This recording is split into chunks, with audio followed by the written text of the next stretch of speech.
Thinking about the beach and the sunny weather, and there's this article in the New York Times about this gentleman who tosses bottles with messages into the ocean.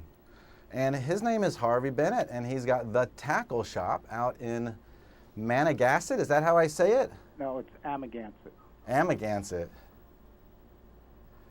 Look, you got to turn down the TV in the background if there's people listening so that you don't get confused with the sound. But let me ask you, Harvey, this story was very interesting because it talked about how, for a long time, by the way, first of all, happy birthday, right? It was your birthday today or yesterday? Yesterday. Yesterday. Well, happy birthday, Harvey, and welcome to our show. Thank you. So we kind of like to take a little fantasy trip here, and tell us a little bit about the bottles that you throw in the ocean with messages. Well, they're just, I don't know, they're just ordinary, bottles.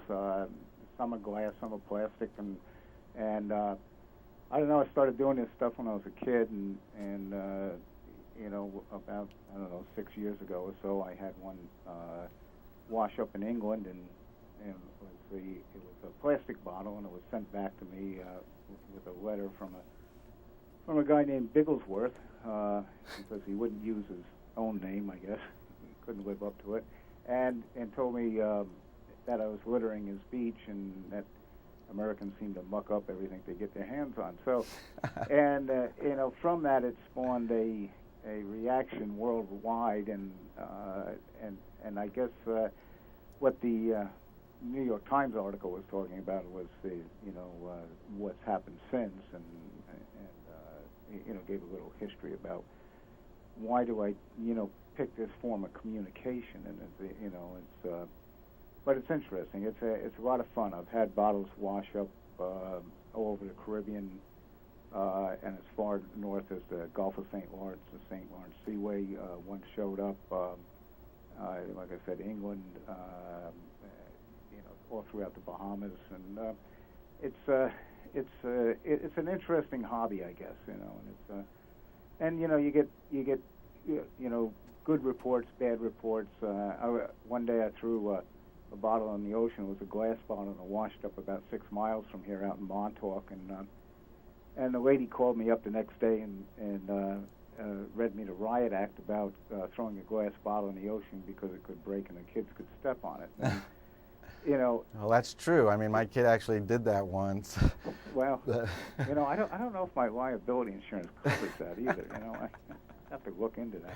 Well, it's very romantic notion, putting messages in the bottles. What do your messages say? They're really simple. I just put basically a business card in the bottles, and I put something. I'll put the date on it, and I'll say return for reward, or something like that.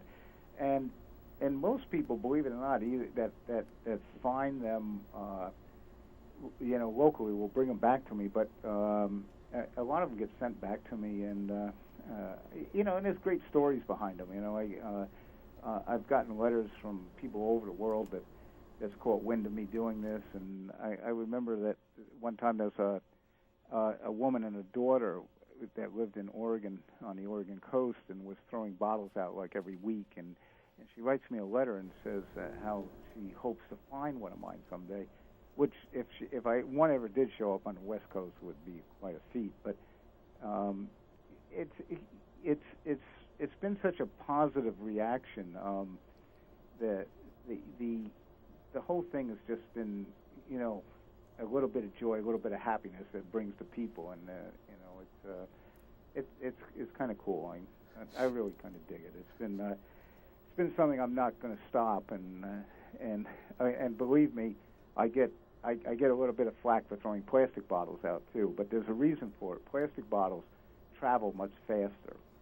And for example, the one that went to England was a plastic bottle, and it took a little under 6 months to get there. I threw a glass bottle, a wine bottle, out in the ocean, and it took 2 years to get to the Bahamas. And but then an oceanographer explained to me that bottle that went to the Bahamas had to do the circle around the Atlantic. In other words, it probably went up towards England, came down, went down as far as probably the Canary Islands, caught the currents coming back, and went that way. Because once they catch the Gulf Stream, they always seem to go north, and it's But it's an awful lot of fun. Everybody should do it. You know, we should just flood the oceans with bottles. But anyway. Harvey, have you ever gotten a message in a bottle? I know you throw out a lot. When I was a kid, when I was about, I think I was around 11, 12 years old, a friend of mine and I found a bottle on the beach out here in Amagansett that came from a little island off the coast of Connecticut, Fisher's Island. And it's only, by the way the crow flies from where I am, it's about 25 miles. But by water, it's about, I would say, 75 miles. And it was a great thrill. It was fantastic, you know, and that's when it kind of started with me. So every summer I try to throw bottles out. But the problem is you don't want to throw them in the summertime. You got to throw them when you have a north wind, an offshore wind. And during the summer, you always have a prevailing south by southwest wind. And so your bottles usually just don't go very far if they go any place at all.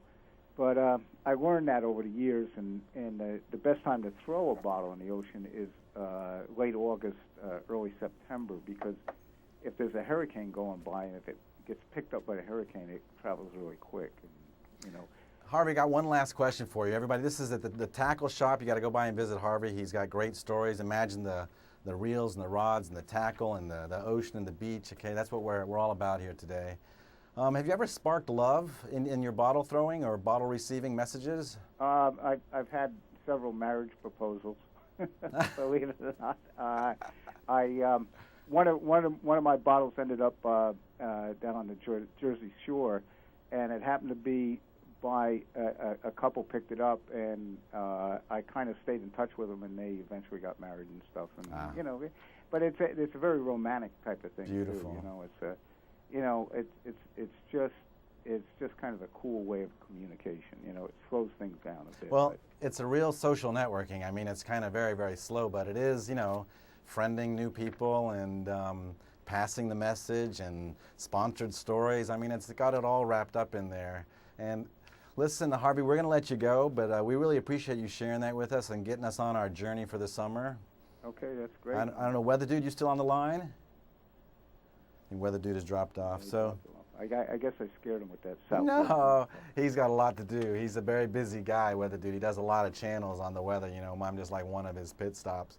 Listen, Harvey, thanks so much for calling, all right? And you have a wonderful rest of the week and a wonderful weekend and great luck at the Tackle Shop. And thanks for taking us on a romantic voyage with a message in a bottle. Okay, that's great, Tony. And have a great 4th of July. Thanks. You too, sir. Okay, bye-bye. Bye.